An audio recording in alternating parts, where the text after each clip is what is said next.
क्या हुआ प्रिय? मैं देख रहा हूं तुम भयभीत हो, चिंतित दिखाई दे रही हो। मारुति की चिंता सता रही है मुझे। बार बार संकट घेर लेते हैं। वो दानव वृक्षासुर कैसे अपनी भयानक शाखाओं से मेरे नन्हे से पुत्र पर आक्रमण कर रहा था। वो देखकर तो कोई भी मां भयभीत हो जाएगी।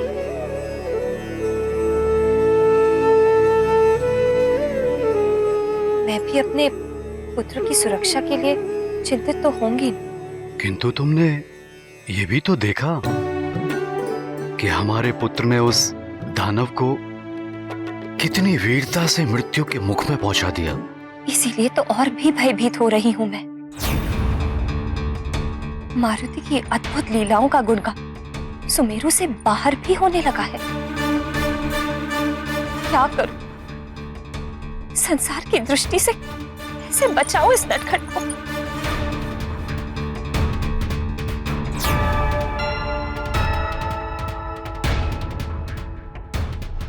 चिंता की आवश्यकता नहीं है प्रिय। मैंने मारुति की सुरक्षा की सारी व्यवस्था कर दी है। भवन के चारों ओर अतिरिक्त पहरेदारों की नियुक्ति की है और सबको निर्देश दे दिया है कि मारुति पर पूर्णतः दृष्टि बनाए रखें।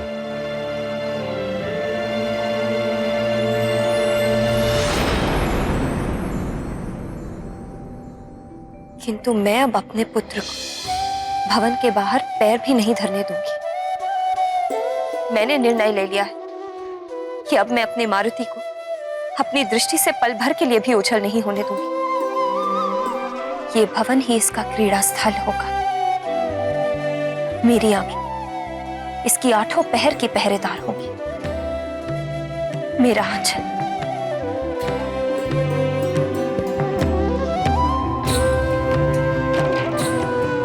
मेरा आंचल इसको हर बला से, हर संकट से दूर रखेगा।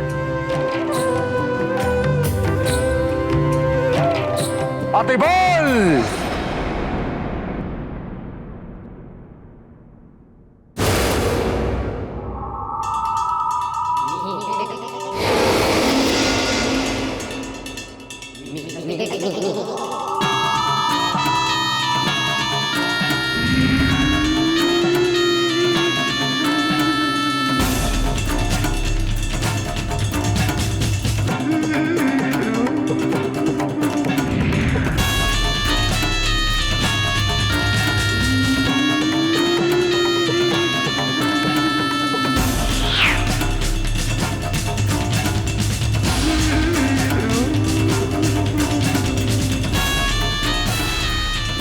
जय लंकेश, जय जय लंकेश। आपने किया स्मरण, मुझे नहीं लगा एक क्षण। उपस्थित है अतिबल, जिसमें है बल बल, बल बड़ा बल बल।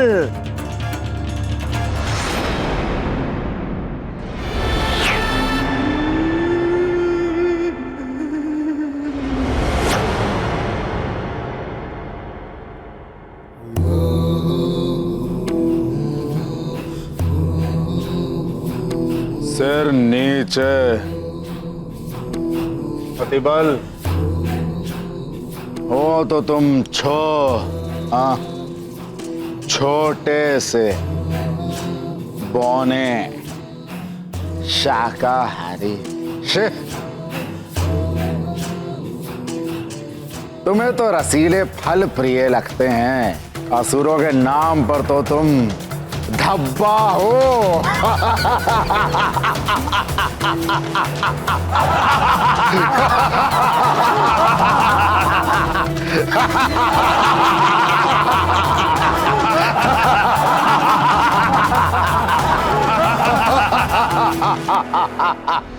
अरे देखो इसे, पहला और अंतिम शाकाहारी राक्षस।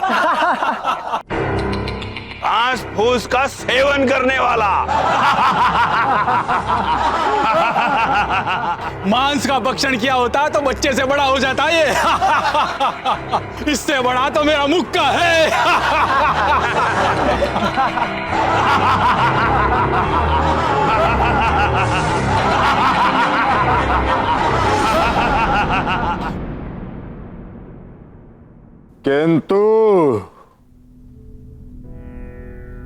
छल कपट और चतुराई में मेरे अतिरिक्त इस पूरे दरबार में तुम्हारी समानता और कोई नहीं कर सकता अतिबल।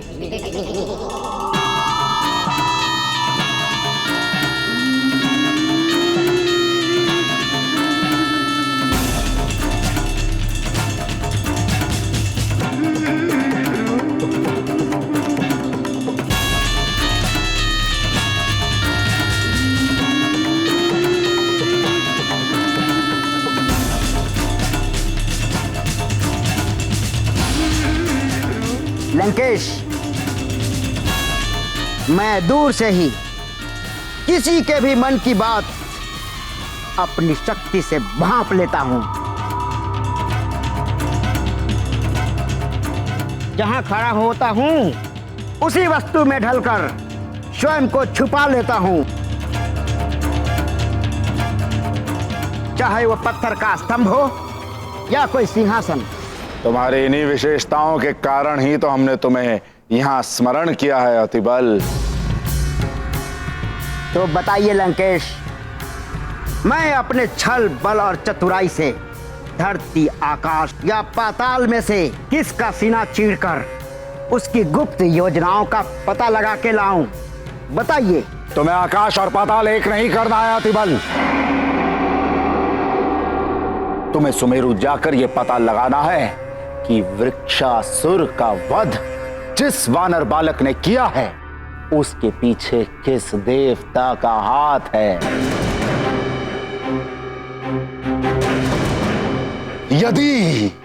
यदि उसके पीछे इंद्र का हाथ है तो बड़ा आनंद आएगा, महादेव की सौगंध, बड़ा आनंद आएगा।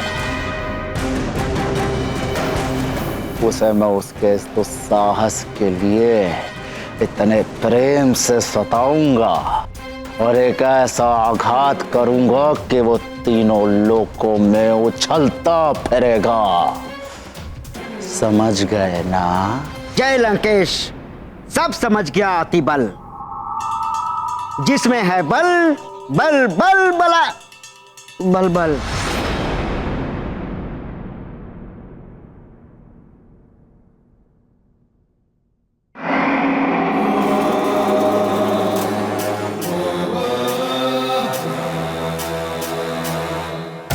क्या समझे?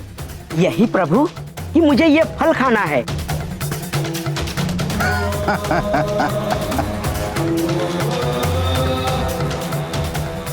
क्या समझे?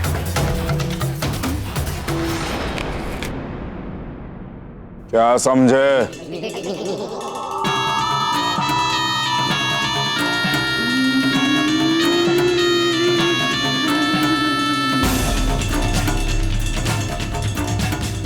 यही लंकेश कि सुमेरु जाकर उस वानर बालक की शक्ति के पीछे किस देवता का हाथ है ये पता लगाएगा ये अतिबल।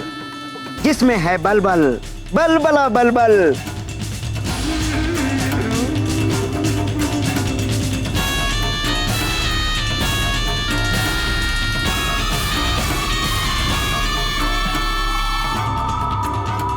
चला सुमेरु अतिबल। जय लंकेश। अब ध्यान से सुन लो तुम सब। आतंक, व्यभिचार और अत्याचार का डंका पूरी पृथ्वी पर गूंजना चाहिए।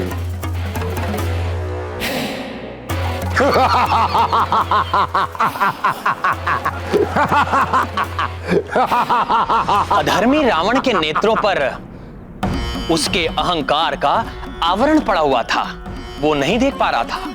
जिसे वो तुच्छ वानर बालक समझ रहा है वही एक दिन उसके अहंकार को चूर चूर कर देगा। उसकी चमचमाती स्वर्ण नगरी लंका को जलाकर काला कर देगा। उसे लग रहा था कि मारुति के क्रियाकलापों के पीछे किसी देवता का हाथ है।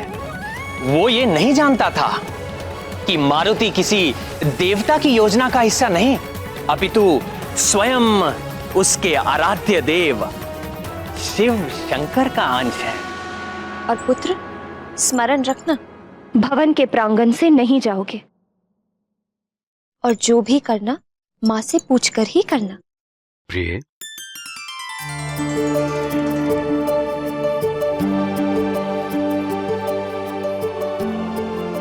जी आर्यपुत्र। मारुति पर इतने बंधन लगाना अनुचित है। वो बालक है अभी। वही तो मैं भी कह रही हूँ कि अभी वो बालक है। देखने में बड़ा लगता है, किंतु है तो अभी बहुत कम आयु का अबोध बालक, जिसे अपने भले बुरे का ज्ञान नहीं। उसकी सुरक्षा तो मुझे ही करनी है। जब बड़ा हो जाएगा, आप अपनी इच्छा अनुसार उसकी देखभाल कीजिए, मुझे कोई आपत्ति नहीं होगी।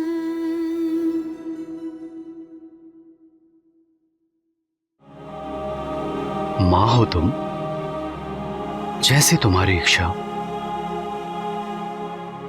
और महाराज, आपके लिए संदेश है।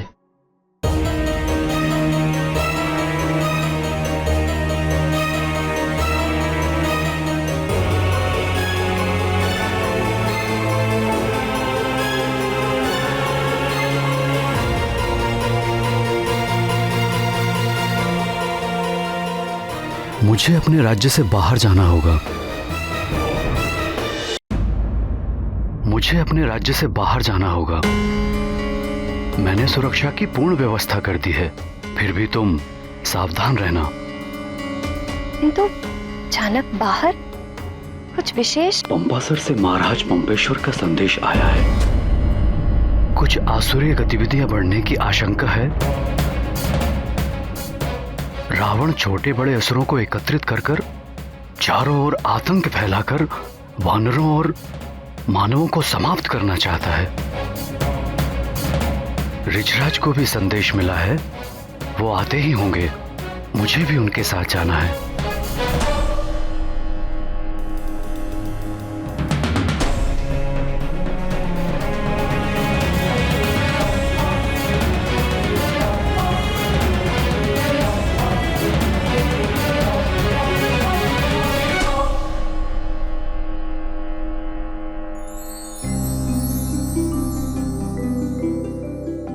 बस अब मारुति के नेत्रों में अंजन लगाना है। उससे मारुति के नेत्र सुंदर भी लगेंगे और मारुति इसके टीके से सबकी कुदृष्टि से बचा भी रहेगा।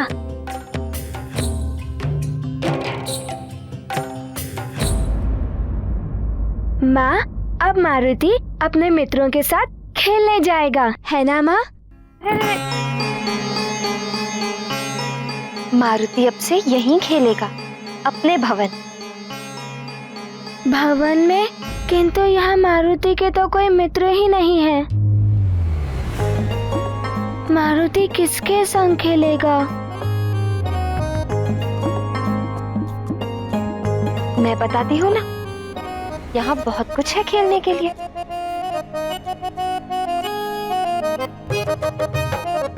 आओ।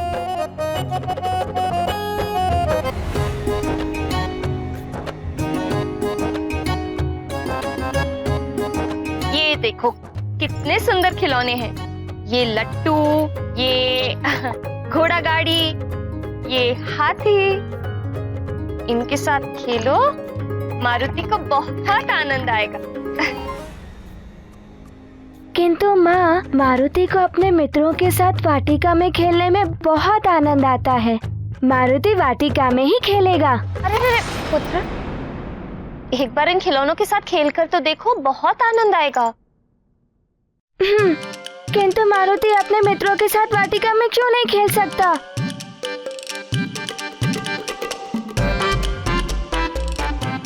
क्योंकि मारुति की माँ मारुति से बहुत प्रेम करती है।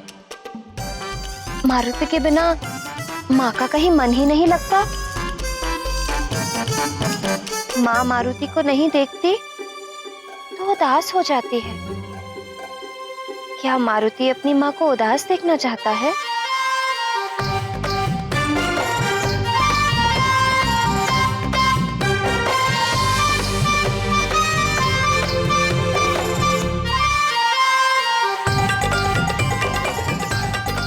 ठीक है माँ, अब से मारुति यहीं खेलेगा, किंतु आप कभी उदास मत होइएगा।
मारुति पुत्र, अब इससे नहीं, तुम गेंद से खेलो।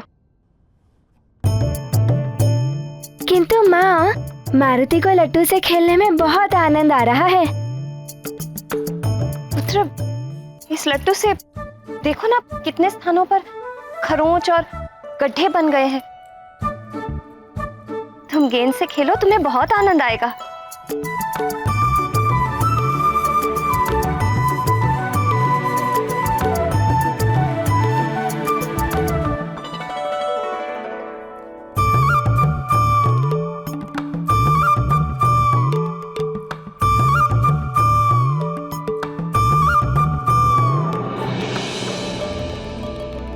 अरे पुत्र, धीरे से पुत्र, धीरे से। ठीक है माँ।